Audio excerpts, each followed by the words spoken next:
నేను మీ గుండాల సైదులు, పల్నాడు జిల్లా భారత చైతన్య యువజన పార్టీ కన్వీనర్. ముందుగా మిత్రులారా, మన మహాసేన రాజేష్ గారు మన పార్టీ అధినాయకుడు ఎవరైతే ఉన్నారో ఆయన పైన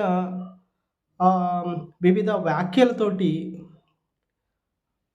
మాట్లాడాలా వద్దా? మాట్లాడితే ఏం జరుగుతుంది? మాట్లాడకపోతే మరి వెనకమాల వచ్చేటువంటి ప్యాకేజీలు ఏమైనా పోతాయేమో అన్నట్టు విధంగా మాట్లాడాడు. ఒక్కసారి రాజేష్ గారు మీ సభ్యత, సంస్కారం ఒక్కసారి మీరు గుర్తుపెట్టుకోండి. జై భీమ్ అని చెప్పేసి వివిధ సందర్భాలలో ప్రతి ఒక్క చోట నువ్వు మాట్లాడుతున్నావు.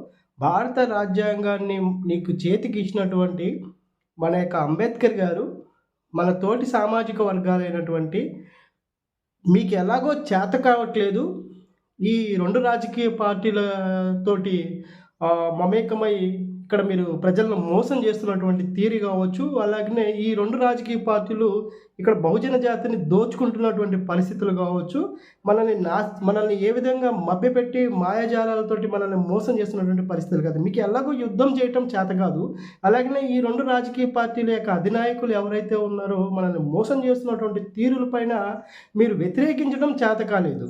చేత కాకపోగా అంబేద్కర్ గారి పుణ్యమా అని చెప్పేసి ఈ భారత రాజ్యాంగంలో పొందుపరిచినటువంటి కొంతమంది నాయకులు మనకు పుట్టుకొస్తూ ఉంటే, అంటే మన రామచంద్ర యాదవ్ లాంటి గొప్ప వ్యక్తులు ఒక పార్టీని స్థాపించి 2 రాజకీయ పార్టీల ధీటుగా పార్టీని స్థాపించి బహుజనులకి రాజ్యాధికారం అనేటువంటి అంశంతో పాటు మిగతా సామాజిక వర్గాల్లో సామాన్య ప్రజలను కూడా హక్కును చేర్చుకొని అందరం కలిసి ఈ దోపిడీ వ్యవస్థను మనము కాలరాయాలా, ఈ దోపిడీ వ్యవస్థ పైన మనము యుద్ధం చేయాలనేటువంటి అంశాలతోటి ఆశయంతో ఆయన ముందుకు వస్తుంటే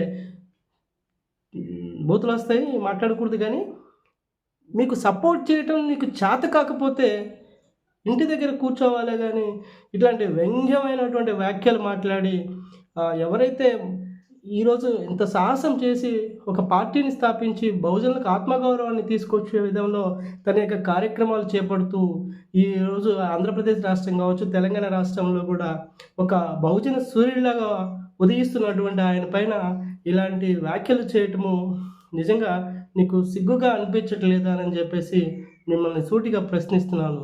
ఒకసారి గమనించండి మీరు మిత్రుడా ఓ రాజేష్ మహాసేన రాజేష్ గారు, మీరు మా దగ్గర కన్నమదాసు ఉన్నారండి. ఆయన గొప్ప వంశం, ఆయన అట్లాంటి గొప్ప వంశంలో పుట్టినటువంటి వారు మీరు, అంటే ఆ సామాజిక వర్గంలో పుట్టిన వారు మీరు. వీరులయ్యండి కట్టప్పలాగా బానిసత్వం చేస్తావంటే నాకు అర్థం కావట్లేదు.